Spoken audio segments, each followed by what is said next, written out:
Hari terakhir terjadi 3 kali gempa di Jawa Barat yang mengakibatkan aktivitas sesar Lembang meningkat. BMKG menyebut kemungkinan rentetan getaran ini merupakan gempa pembuka untuk gempa yang lebih besar dan bisa terasa hingga Jakarta.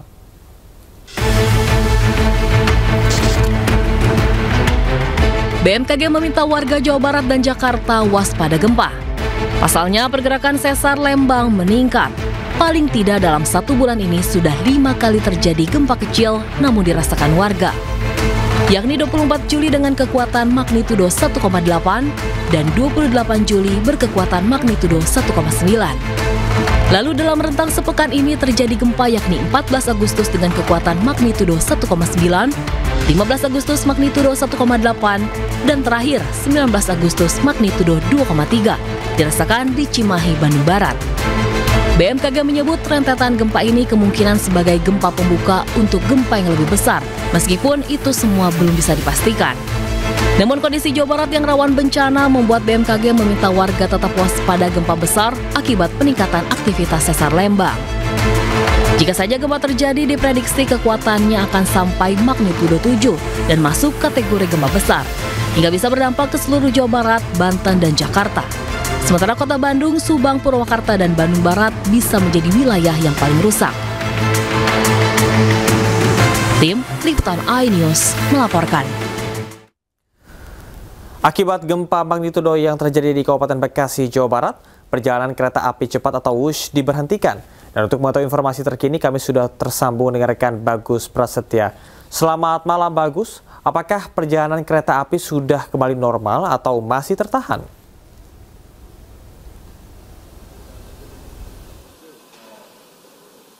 Baik, Cama dan pemirsa, pasca gempa yang berkekuatan 4,9 skala Richter yang dilanda Kabupaten Bekasi dan terasa di Jakarta pada malam tadi, PT Kereta KCI, kereta cepat Cina Indonesia membatalkan sejumlah perjalanan sejak pukul 20 hingga jam 9 malam tadi.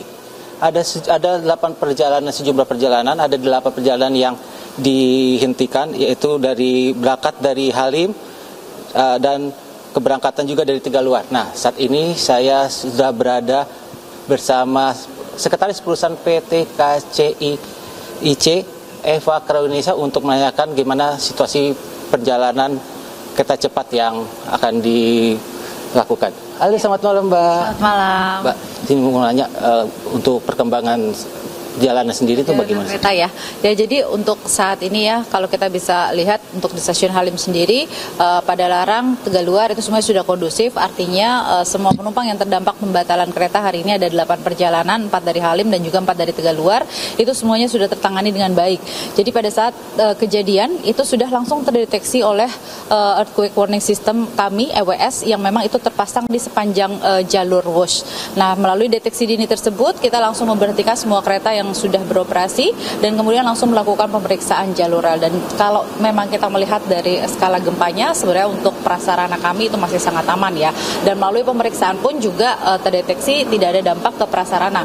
Hanya saja memang pemeriksaan perlu kita lakukan lebih panjang karena kita justru mengkhawatirkan kondisi di luar jalur rel. Jadi sepertinya misalnya bisa saja karena kita tahu untuk jalur WUSH sendiri ini ada tunnel, kemudian elevated track, kemudian ada juga melewati perbukitan.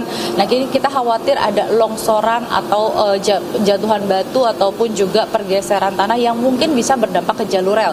Sehingga memang pemeriksaan secara detail itu tidak hanya dilakukan di prasarana jalur rel tapi juga di luar area sekitar. Nah, karena memang membutuhkan waktu lebih panjang, jadi tadi diputuskan untuk perjalanan 8 kereta, 4 dari Halim, 4 dari Tegaluar itu dibatalkan mulai pukul 8 sampai dengan kereta terakhir. Dan semua penumpang yang terdampak itu dikembalikan biaya tiketnya 100%. Jadi 100% dan diberikan waktu sampai dengan H+3. Kemudian kita juga tetap mengupayakan pelayanan maksimal untuk seluruh pengguna. Kita menghubungi, melakukan koordinasi langsung dengan semua kendaraan online yang sudah bekerja sama dengan KCIC, kemudian juga agent travel untuk bisa memaksimalkan layanannya menuju stasiun-stasiun KCIC, baik itu Halim, Tegaluar, Karawang, dan juga Padalarang, sehingga kita bisa lihat saat ini penumpang semuanya sudah terangkut. Dan kemudian tadi juga untuk yang di Padalarang khususnya petugas pelayanan di KCIC langsung mengarahkan penumpang-penumpang yang ada di stasiun Padalarang untuk menuju ke stasiun Padalarang KAI, karena pukul 22.21 itu ada keberangkatan kereta Pangandaran, sehingga sebagian besar penumpang yang tadi terdampak di stasiun Padalarang Wush itu diberangkatkan menggunakan kereta Pangandaran menuju stasiun Gambir seperti itu, dan sebagian lainnya ada yang memilih untuk melakukan refund tiket, ada juga menggunakan travel seperti itu, sehingga kita harapkan memang pemeriksaan ini ataupun pembatalan yang dilakukan, kita berterima kasih kepada seluruh pengguna ya, karena sudah sangat kondusif dengan pengertiannya, dan tentunya ini memang sepenuhnya untuk memastikan keselamatan dan keamanan perjalanan. Terima kasih Mbak. Baik. Wawancara malam ini. Baik. Sama ada pemirsa, baik. Tadi ada wawancara saya dengan Mbak Eva ke Indonesia, bagaimana menjelaskan bahwa untuk kembalian tiket, kompensasi tiket untuk para penumpang dikembalikan 100% begitu.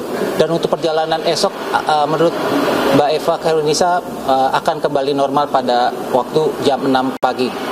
Kembali ke Camat dan pemirsa. Baik, terima kasih rekan Bagus Prasetya atas informasinya. Selamat bertugas kembali. Salam sehat.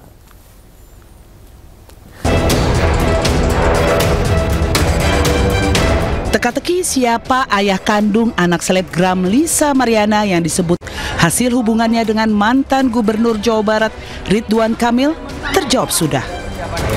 Serangkaian pemeriksaan dan analisis DNA antara Ridwan Kamil, Lisa Mariana, dan anak Lisa yang berinisial CA telah dilakukan Pusat Kedokteran dan Kesehatan Polri.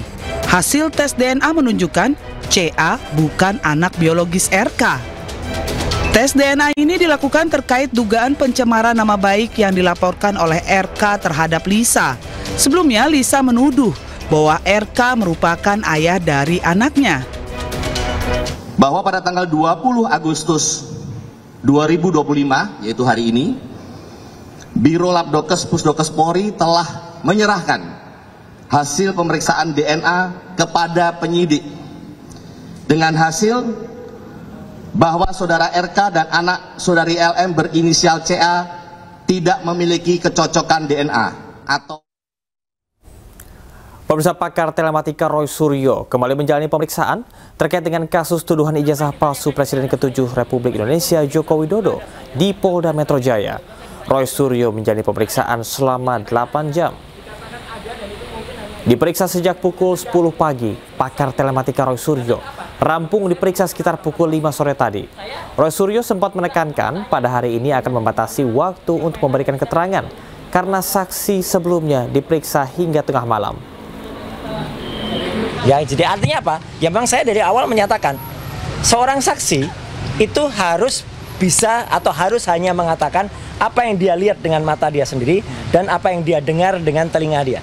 Seorang saksi nggak boleh dimintain pendapatnya, apakah Bapak lihat ini siapa. Kalau memang kita nggak mengerti, itu kita nggak boleh menceritakan atau berpendapat. Itu ahli kalau yang berpendapat. Saksi itu hanya